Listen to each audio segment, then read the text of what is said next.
پاراستنی شوناسی مسلمانانەمان شوناسی ترمان هەیە بەڵام ئەوەی کە تایبەت بە ئیسلامەکەیە ئەوە بپارێزین. دووهەم کە زۆر گرینگە هەرە دوو ئامانجەشمان هەیە لەم باسە بریتیە لە هەڵسەنگاندنی پابەندیمان. بۆ یە قسەی واضح بکەمەوە لەم ڕۆژانەیە لە خزمەت بەحسێکی جامعیە بووم ئێمە لە کۆمەڵانسیە خوێنین لە زانکۆ بەحسێکم دەستکەوت دەربارەی پابەندی ئاینی بابەتێکی تر بوو بەڵام ئەوەشی تیا بوو لە بەحسەکەیە لە زانکۆی سلێمانی جوان دیقەتی فکرێ بن بەحسەکەم خوێندەوە 85 تەلەبەی زانکۆی سلێمانی ئەڵێ ئێمە پابەندین بە ڕێنماییەکانی شەریعەتی ئیسلامەوە 93 ئەڵێ خێزانەکانی ئێمە خێزانی دینین هەر خێزانەکەمان دینیە یعنی خۆی بە مامۆستافا ناگۆڕێتەوە محەپەسام یعنی زۆرم پێسەیر بوو ئەی باش ئەو کێ هەموو کافتریایە کێی لێ هەموو جگەرەیە و هەموو دڵداریە چی ئەمە کێن کێ لەکوێ هاتین خەڵکە مشکلەکەمان لەوەیە کە بنیادی بیرکردنەوەی ئیسلامیان غەڵەتە بۆ خۆیان نازانن خۆی هەڵسەنگێنێ یعنی سێرەکان مەسەلەن ڕەمەزان بە ڕۆژووە تاوات خۆی بە موسڵمان نەزانێت یان نوێژەکە خۆی مسلمان نەزانێت تاوە مسلمانێکی مەزبوط فول ماسەفات يعني مثلا لخوشكانا لزانكو زوزو بينن يعني محجبه بلان سيك 1000 بي شريعه نازان يعني بريان دفع بورشي دانا سي فيديو كدوا 1000 بي حتى قران نازان خوين تجويد نازان زانه بلان خوي بخلقي ترنا غورتو اي مالين بيست ابن ما انا لخومنا رقيدا كتيبه انجا بافي او مان هي بخومان بلين مسلماني بيرفكت اويك اخوائي طبعا كوبنوي هميان بالتواوتي لكسي كان مقال بيغمري خواه به صلى الله عليه وسلم يعني أولياء وأصحابه أما إما هولدين كبرو أو أراسة يبرين أجر شيء واش نبين بلام هولدين كوابين هو زو ضرورة أجر شيء يسش وانا نبين بلام موديل كما على برشاو بيكا أو إطار عامكية مسلمان به وشيء به أما جيكم فارسين شو ناس أصلاً قانني دين داري من انجا من بو تاكو بو كوملگەش ئیشمان پێ بێ هەم خۆمان بزانم بەرێ قیاسم خۆم بگرم بە دینەکەم خۆم زان دەرەچم انجا بۆ کۆمەڵگەش جاوە ئیشمان زۆر پێ بێ بۆ دیراساتەگەر لە مەنزاری داعوایە بکرێ چی شتێک ئەولەویەتی داعوەیە لەناو کۆمەڵگەیە خەڵک چی نقصانە تاوەکو بین لەو جانیبەوە نەقسی ئیمانی خەڵک پڕ بکەینەوە یا الله بسم الله الرحمن الرحیم دەسەکەین بە خاڵی یەکەم بنەمای یەکەم من بۆ ئەم کاتە تەنها سێ بنەما ئامادە کردووە خۆ گەریش کات بۆ خۆی بڕات ئەڕۆین سیسل بنەماش بێرینشمان چیە بنەمای یەکەم بریتیە لە بەسەمتەربوونی تەوحید هەردووکی وشەی غیرە کوردیە ئەم بەیانە تەرجەمەمان کرد وتمان بە بنەماگرتنی یەکتاپەرستی تۆ زۆرمان لە خۆمان کردمان بە کوردی بە بنەماگرتنی یەکتاپەرستی ئەم قسەیە لەوانەیە لە ڕواڵەتە سادە دیار بێ وڵی خۆی هەموومان موسڵمانین و تەوحید لا ئیلاهە ئیلڵڵاه سەنجێژمان کردووە تەحیاتمان خوێندووە بەڵام ئێماڵین بە سەنتەرگرتنی ئەم باسە یعنی خوا جەلە جەلالوه لە ژیانمانە دەرەجە یەک بێ و هەموو بیرکردنەوەیەکمان بە فلتەری خوایە بڕوا نەکەر ئەوە هەموو حەزێکمان بە فلتەری خۆشەویستی خوا و پەرستنی خوایە بڕوا ئێمە جاری وایە ڕێگەمان نەتێکەچێ ئەولەویەتمان نەتێکەچێ تاو داخلی بازنەی ئیسلام بووین قالت الأعراب آمنا قل لم تؤمنوا ولكن قولوا أسلمنا داخلی بازنەی ئیسلام بووین جارێ نوێژەکانمان نەکەین شەعائیرمان هەیە خۆمان داپۆشیوە خۆمان لە هەندێک گوناح پارێزین بەڵام ئایا وامان لێ هاتووە کە بەڕاستی خوا لە پێش خۆشمانەوە بێ ئیشمان بەما بێ نامەوێ بڕۆین ناو بابەتی تەزکیەوە ئەگەر چی ئەمە فول بابەتێکی تەزکەویە بەڵام تێکەڵکێشێکی تەواو جیا نەکراوەی هەیە لەگەڵ بابەتی بیرکردنەوەی موسڵمانانەیە چونکە ئێمە بە خواپەرستی ئاجیاکرێنە خەڵکی تر يعني همو بنەماکانی دینداریمان تیا بێ حتى هەموو شەعائیرمان تیا بێ کە ئێرە پڕ نەبوو لە باس و خواسی خوا جەلە جەلالوه مشکلەیە حتى لەوانەیە زەمانی باشیشمان پێ نەکرێ زانایان لە باسی تەوحیدە باسی ئەوەکەن کە خۆشەویستی تەواوەتی دەرەجە یەک بەس بۆ خوایە ترسی تەواوەتی بەتەنها بۆ خوایە لەوەش گرنگتر گوێڕایەڵی تەواوەتی ئەم قسەیە زۆر بەوردی گوێڕایەڵی تەواوەتی بۆ خوایە بەڵێ ئەفەرمێ چی؟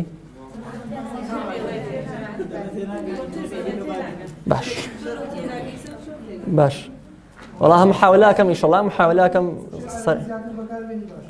بس على عيني.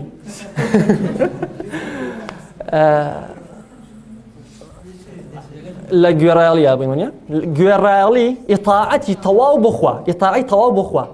بشكل زانيان كلمة جاي تزكية قصيان كردوا فرمي أنا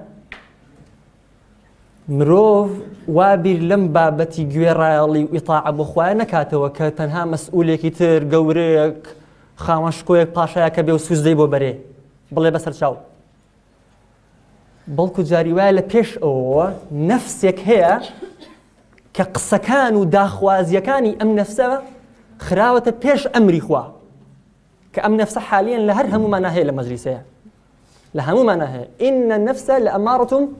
بالسوء أم نفسه بالتواوتي أمرك بخرافة أقام لي به داخوازيكاني نفس مان طلبي نفس مان نكويت بيش طلبي خوا چونکە ئەمە سەر ئەکێشێ بۆ زۆربەی لادانە فکریەکان حتا دیراسە کراوە لەسەر ئەوە ئەو کەسانی کە لە ئیسلام لایان داوە ئینحرافیان کردووە دیقەت دراوە لە کاتی ئینحرافەکەیانە مۆزوعی گوناح و نەفسبازی و شوێنکەوتنی هەوا و هەوەسیان زۆر بووە ئەمە پەلی کێشاوە بۆ فکریان لە ڕووی عەقڵیش و قەناعەتی گۆڕاوە سەراحەتەن قسەیەکم بیرە لە پۆلی نۆبوومیان دەبووم خەریکی داعوە بووم لەگەڵ برادەرێکە ئەمیست قەناعەتی پێ بکەم دەربارەی بوونی خوا و بوونی پێغەمبەر و زیندوو بوونەوە هەر سێ موسەلەمەکە بەڵگەی تەواوم خستە بەردەست لە هەموو مناقەشەیەکیشا لێم بردەوە ئەگەر ئەو قسەیە دروست بێ لە ئاخیرا وتی وەڵای پێشەوە ڕاستەکەی ئەو قسانەی تۆ هەمی وایە بەس من ناتوانم موسڵمان بم ئێستاڵم حرمەتەن بۆ مەجلیسە وتی چونکە ئەو شتانی کە ئێستا یەکەم ئەگەر موسڵمان بم ناتوانم بیان کەم بە لەفەز وتی ئەوە کۆمەڵی حەزی نەفسی هەیە بەڵام بە بیانەوەی کاڵێ وەڵا دین معقول نییە دین نازانوان نییە پەردە پۆشەکرێ سترەکرێ دوایی کە عەقڵەکە جوابی پێ نامێنێ نەفسەڵێ بابە عەقڵێکی موسڵمان نەبی ئەمە بۆ ئێمەش ڕاستە جاری وایە شوێنکەوتنمان بۆ نەفسمان پێش شوێنکەوتنمان بخوایە ئەسڵەن بەشێک لە زانایان فەرموویانە هەموو زانانی تەزکیە فەرموویانە هەموو گوناحێک بەشێکی لە شیرک تایە ئەیڵێمەوە هەموو گوناحێک بەشێکی لە شیرک تێدایە چونکە ئەو کەسە کە ئەو گوناحە ئەکا دڵنیایە کە خوا ئەمرێکی پێ کردووە عەکسی ئەو شتەیە مەسەڵەن کەسێ زمانی بەخرا بەکارهێنێ چاوی بەخرا بەکارهێنێ نوێژێکی ئەچوێنێ لەبەر حەزی خۆی وانە دڵنیایە کە ئەو شتە نابێ وابێ کێ وتوتی نابێ وابێ خوا جەل جەلالوه نفسیش مەڵێ وەڵا نوێژی بیانی مەکە بچوزان بخەوە بە ئیسراحەت یان ئەو قسەیە بکە ئەو غیبەتە بکە پێ بکەنە لە هەمان قەتازام کە خوا شتێکی تریشی فەرمووە لە بینی ئەمری نەفس و ئەمری خوایە تووشی مناقەشە لەگەڵ خۆمە ئەمری نەفس یان ئەمری خوا کامیان باشترە بۆ من کامیان باشترە بۆ من ئەو کەسی کە تووشی گوناحە بێ لەو کاتەیە زانایانە فەرموون لە بینی خوا و خۆیە ئەڵێ من ئەمری خوام ناوێ ئەمری نەفسی خۆم نەوێ قسەی خۆم ناوێ قسەی خۆم بێ ئیسراحەتەکەم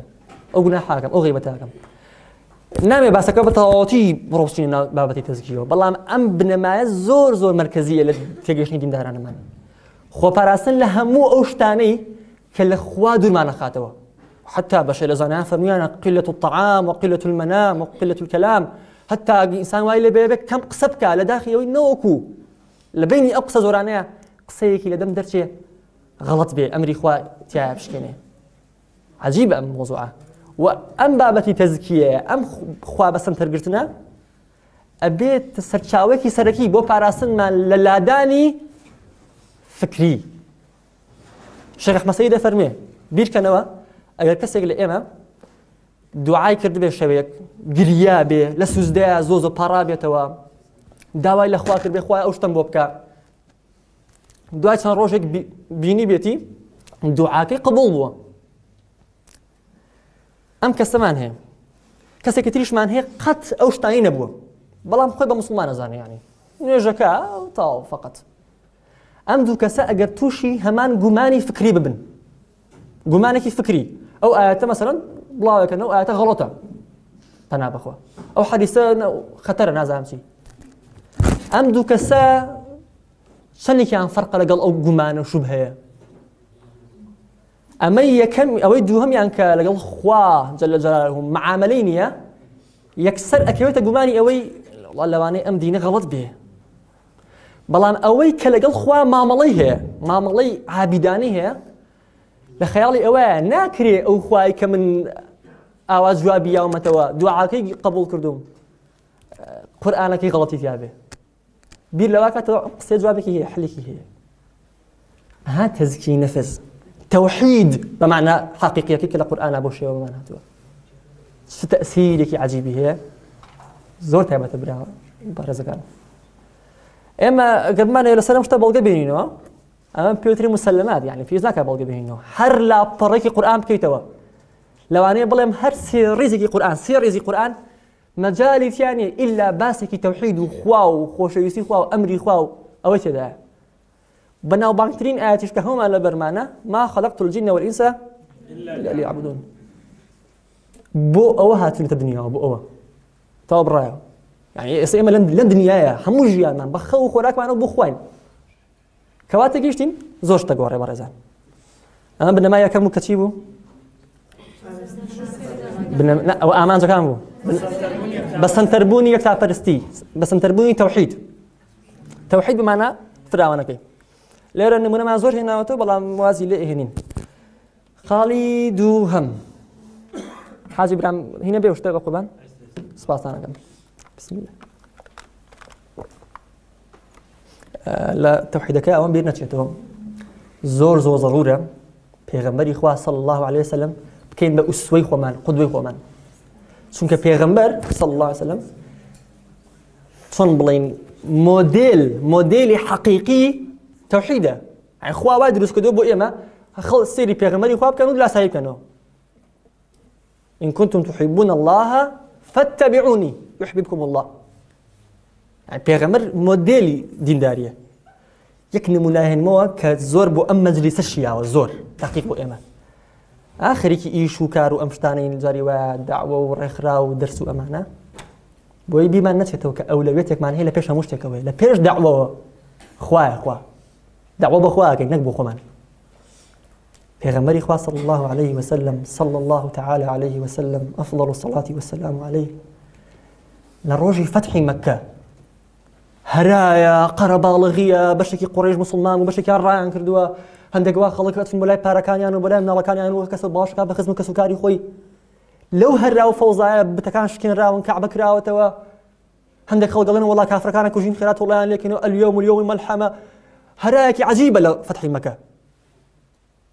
للصحيحة هاتوا كبيغمبر صلى الله عليه وسلم لو رجدا لو فوزايا أشيت بردم ديواري كعبة 8 ركعات نيجي سنة ضحاك 8 ركعات ايه قري ما بين والله يخليك بروجيم بابا نيجي شرط مجمع كم بينزل طاوله كم زور هو بيستوع يعني زياده لجار والله يخليك وشتبو انت تازني جوار ما نشوف وشتبو لبينوكي اخريك وشتي اصلا لا وتشري خلاك اخريك وشتي بو كده دار ورا خلاك واضحه هيج امراضك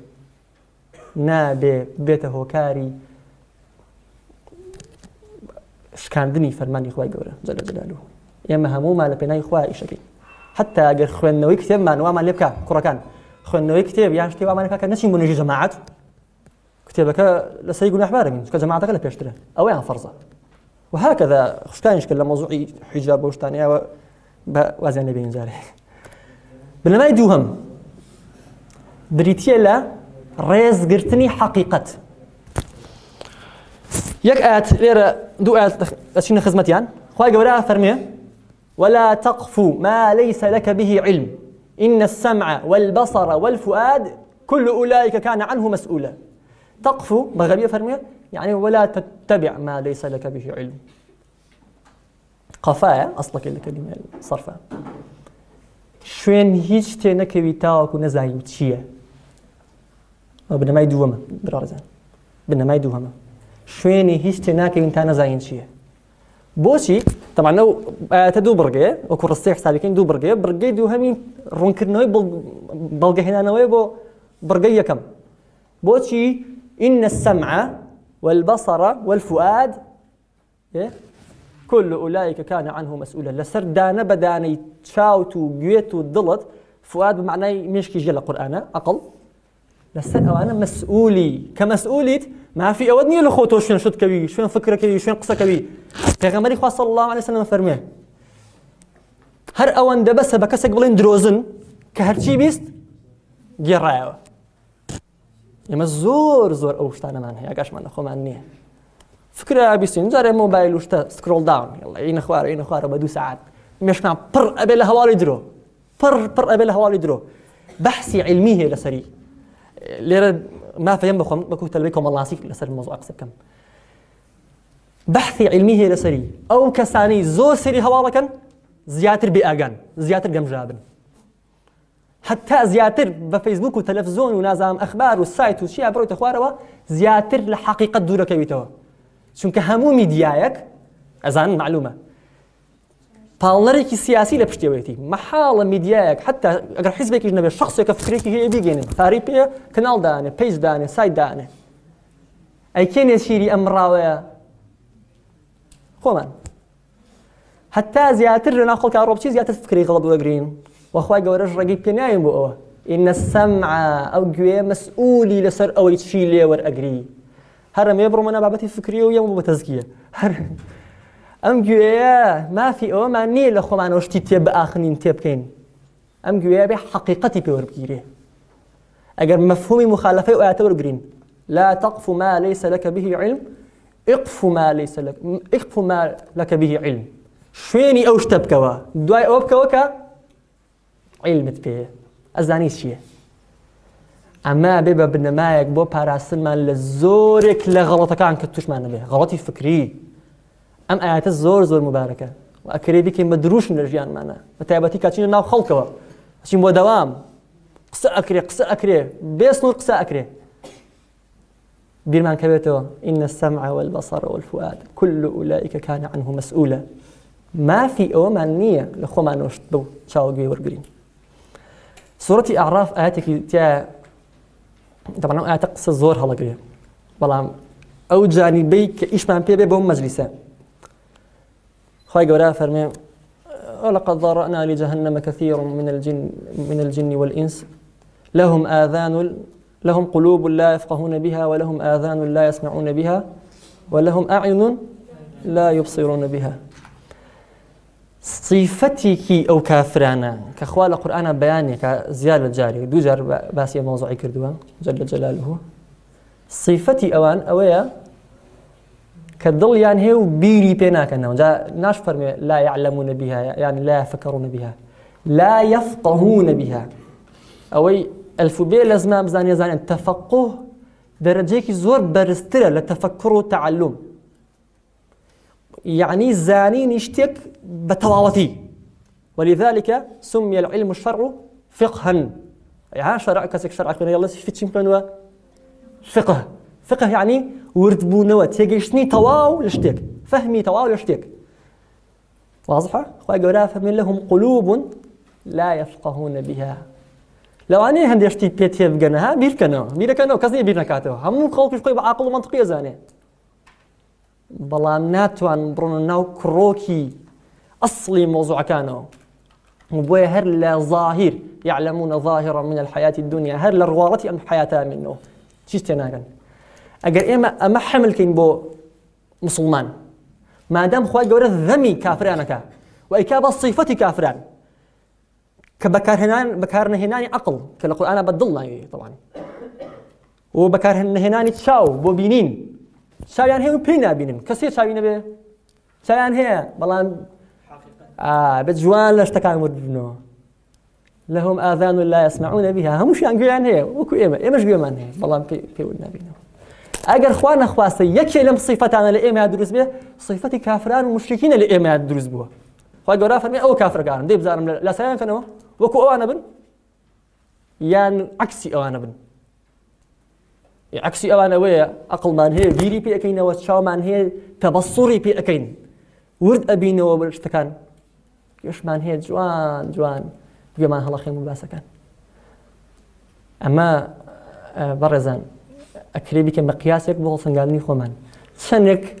مواصفاتی کافرێتیمان تێ هەیە چکەوە مواصفاتی ئەوانە معقول نیە لە ئێمە هەبێ. و مامۆستایەکمان فەرمووی خوا بیپارێزێ مەحاڵە موسڵمان قسەیەک بکە نەزانێ بۆی کە، مەحاڵە قسەیەک بکە نەزانێ بۆی کە. ئێستا وتمان لا تەخف ما لەیسە لەکە به علم، شوێن شتێ مەکەونە کە نازانی چییە. لەوانەیە هەندێک جاران بۆ دینیش ڕاست بێ. برادرمان بینیوە لە مەکتەب لە زانکۆ یعنی مناقەشەی زۆر زۆر گەورەی لەسەر مۆزوعێک کردووە کە ئەو مۆزوعە خۆی لە ئەسڵا خلافیە. لە بینی زانایانە هەر مۆزوعی مناقەشە هین ئەوە نییە بڵێ کاکە تەکفیری کە و بیکە بە هەرا و نازان ئەو شتانە نا. کردیتی بە مۆزوعی ئیمان و ئیلحاد بەخوا. ئیمان و ئیلحاد لەسەر قیاسی مۆزوعێکی خلافی شتێکی بەسیط. ئەو شتە لە دینە وایە وانە. زۆر حاڵەتی وامان هەیە ئەگەر مەجال هەبوو ئەوەی لە باسەکانمان بوو جیاکردنەوەی محکەم لە غیر محکەم لە شەرع لە دینە بۆ ئەوەی کە بتوانین خۆمان لە هەڵە پارێزین. بنەمای سێهەم 25 دقیقە قسەکەم 9 دقیقەشم ماوە بۆی تەواو بم بە پرسیارەکانی ئێوە ئەگەر هەبێ ئینشاءالله. بسم الله. بنەمای یەکەم چی بوو؟ جل جلاله الله أكبر. بنەمای دووهەم ڕێزگرتن لە حەقیقەت. بنەمای سێهەم کە زۆر لە بنەمای دووهەمە چیە متشابهان بەڵگە سەنتەری. طبعا ئەم بەیانی ناومان لێنا بەڵگە سەنتەری کاکسیروان کاسیروان ئەم بەیانی ناومان لێنا بەڵگە سەنتەری ئەو ناومان پێ دروست بوو بۆ مۆزوعە. دیقەت بدەن لە قورئانە ئێستا تەرجمەی قسەیەکەین. بەڵگە سەنتەری یعنی بەڵگە ئەساسی بیرکردنەوەمان بێ، ئەساسی بیرکردنەوە. لە قورئانە چەندین مخاطبەی لەو شێوەمان هەیە.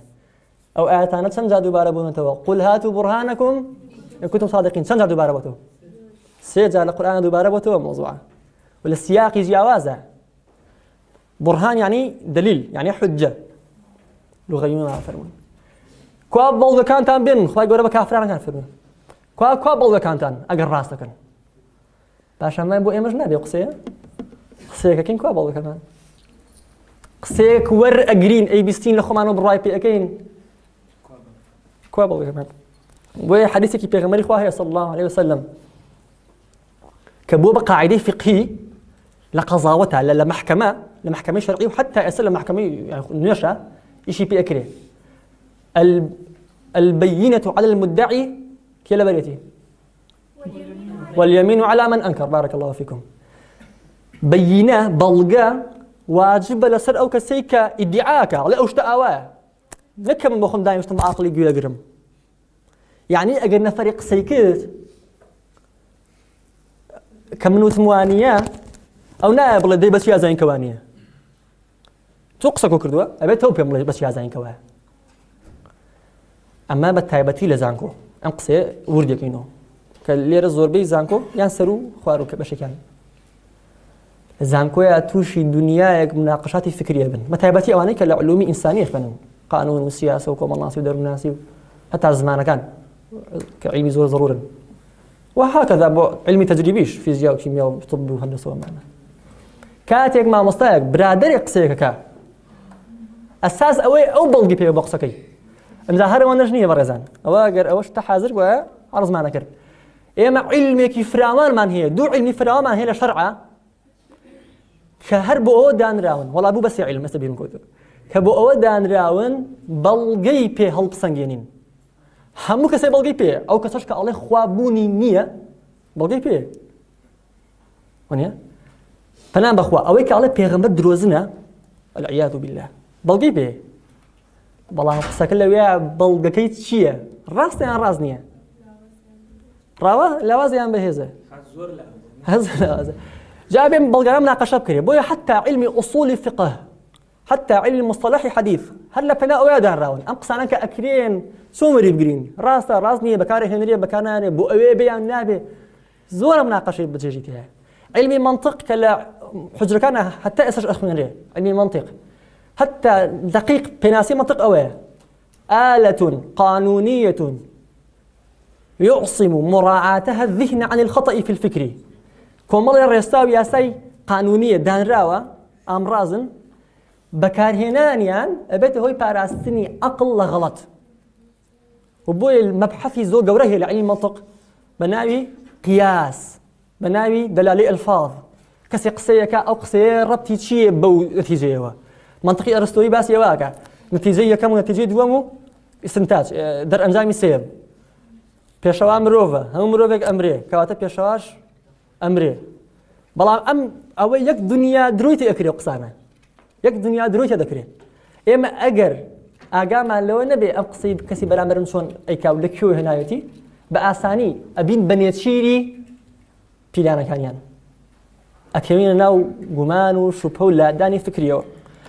ئێمە لە بەڵگە سەمتەریا وتمان قل هاتوا برهانكم إن كنتم صادقين سێ جار لە قورئانە هاتووەتەوە ئاياتی تر هەیە لە قورئانە سێ جار ئەیشە دووبارە بۆتەوە زۆر چێژی لێ بینم دانیکە لە سوڕەتی قەلەمە أفنجعل المسلمين كالمجرمين ما لكم كيف تحكمون ئەرێوە چیتانەوە چۆن حکومە دەن ئەمە مخاطبەیە یعنی بێز ئەحمەد ئەگەر ئێوە وا ئەڵێن وەرن پێمان بڵێن چۆن حکمتان داوە ئەم قسەیە لەکوێ هێناوە بە کافران ئەڵێ تەبعاً خوای گەورە ئەمە چی ئێوە ئاڵێن یا الله وهی منە یان هیچ جنابتە ئەو شتە دەست خۆشە هەریشم پێ بێ بۆی لە ئەخیرا سەرچاوەتان پیشاندەم کۆمەڵێک کتێب کە ضرورن سێری بکرێ بۆ مۆزوعان یان لە سوڕەتی صافاتە سێ ئاەت بەدوای ئەم باسەیە هاتووە زۆر بەچێش ما لەکم كيف تحكمون ئەرێوە چیتانە چۆن حکمە دەن ئێوە ئەفەلا تەذەکەڕون ئەرێ یاد ناهێننەوە چی هەیە چی نییە ئەم لەکم سوڵتان مبین ئەرێ بەڵگەیەکی ئاشکراتان پێیە بەڵگەی ئاشکرا بەڵگەی ڕوون هاچە ضرورە بەڕێزان یا سوڕەتی یونس کە خوای گەورە فەرمێ وما يتبع أكثرهم إلا ظنا ئەو مشریکانە ئەوانەی کە بەگوێی خوا ناکەن زۆربەیان لە جگە لە گومان شوێنی هیچ ناکەون یعنی بەس شوێنی گومانەکەون بەسی ئەوەیە شوێنی گومانەکەون گومان ئەها ماسەفاتی کافران لەوێیە چییە دەستە خۆش بێ ئەوە دوای هینەکەم کوا لەکوێوە هینەکرێ باش زۆر باشە ئەی چۆن بیگۆڕم تۆی گۆڕی سپاس دەکەم وڵات تۆزێکێتت باش یان ئەوە هەر لێرە یکەم و باش تەواوکەری و ئاەتە فەرمێ وإن الظن لا يغني من الحق شيئا گومان هیچ استفادەیەکی نییە بۆ حەق یعنی ئەگەر ئێوە بەتەمان حەق بدۆزنەوە مەحاڵە لە ڕێگەی گومانەکانەوە بگەن بە ئەنجام چکە گومان ناتگەێنێ بە ئەنجام و ئەمە ماسەفاتی کێیە لە قورئانە کافران أخير آيات زرباري أم باسو بيش ما بي برينو بس الذين يجادلون في آيات الله بغير سلطان أتاهم إيش مبصر تاينيا أفرميه أو كساني كببي بلغا مناقشة آيات إخواكان شيا كبر مقتا عند الله تاوالك زور قوري لا إخوة بلام أون دنا تاوكرك هي كيزاني كبر لا أونية كبر مقتا عند الله لا أونية أو آيات دوزار أو لفظ دوزارات القرآن وعند الذين آمنوا يعني خواهي قوراء فرمية أو كساني كبابي بلغا مناقشة آياتي خواهي كان تاواني كي زور قوريان كدو لا إخوة دواء فرمية هر لا إخوة تاواني موضوعة لاي إيمان دارانيش تاوانا يعني لاي إيمان دارانيش جي قبولنية كسي قسبكا ببيتي ببي بلغا يعني خواهي قوراء أو صفتي خوي بطواوتي بسر مسلمان دابري أبي مسلمان يشوفوا خوا بين الموضوع خوا أوي بين خوشة كشي كسي بيبلغ قصبك كاتب مسلمان يشوف شيء بين خوش بقبولي نكا بتواني بزانه كقصيك بيبلغ وربريب يا الله بس ارجع بينما لا طبعا مراجعي كوتاي أما جاك ما نشيبه پاراستنی شناس دوم هەڵسەنگاندنی خۆمان و کێ کۆمەڵگا هەڵسەنگاندنی بەندی خۆمان و کێ کۆمەڵگا سێ بنەمامان باس کرد بنەمای یەکەم دەست خۆشە بە سەمتەرکردنی یەکتاپەرستی تەوحید لە ژیانمانە بێ بە ئەساسی هەموو بیرکردنەوەیەک دووهەم ڕێزگرتنی حەقیقەت خۆزگە بەڵگەکانیشتان لەبەر وایە سێهەم بەڵگە سەمتەری توخوا باو نمونێ باس کەم تو زات و سیفاتی خوا نمونەیەکێ بە ناوی سێوەکەی ئادەمەوە بیستانە ئەم قسەیەم زۆر زۆر بیست لە شوێنان ئەگەر ئادەم سێوەکەی نەخواردایە ئێمە ناتینە دنیاەوە تووشی بەس مەش ناوین بێز ئەحمەد ئادەم سەوی نەخواردووە لە قورئانە باسی سێوشتیوان هاتووە دوو هەمیش هەر ئەو ئاەتی کە باسی مۆزوعی تیا دوو ئاەت دوای باسی واکە خوای گەورە لێی خۆش بوو دوای لێ خۆش بوون جا خوای گەورە وتی دەف فەرموو بڕۆنە خوارەوە یعنی پەیوەندی بە تاوانەکەەوە نییە هەر بۆ ئێرە دروست کردوین بەڵام ئەو کەسایی کە گومان دروستەکە وڵێ بابە ئێوە خوا لێ تێک چووە ڕێگە و قسەی لەفزی ئەوەی کە خوێنمەتەوە خوا لێ تێک چووە ئادەمی دروست کرد ئادەم هەڵەتی کردوتی دێ فەرموو بڕۆنە خوارەوە ئیتر ئێوە هاتن دنیاوە لا إله إلا الله ئەمە لەفزەن لە چەندین کەسی مسلمانی ئەهلی مزگەوتم بیستووە بەخوا لە ئەهلی مزگەوت ئێگەر بیزانیە ئەو ئاەتە لە قورئانە هەربوونی نییە وصلى الله وسلم على حبيبنا محمد وعلى آله وصحبه أجمعين والسلام عليكم ورحمة الله وبركاته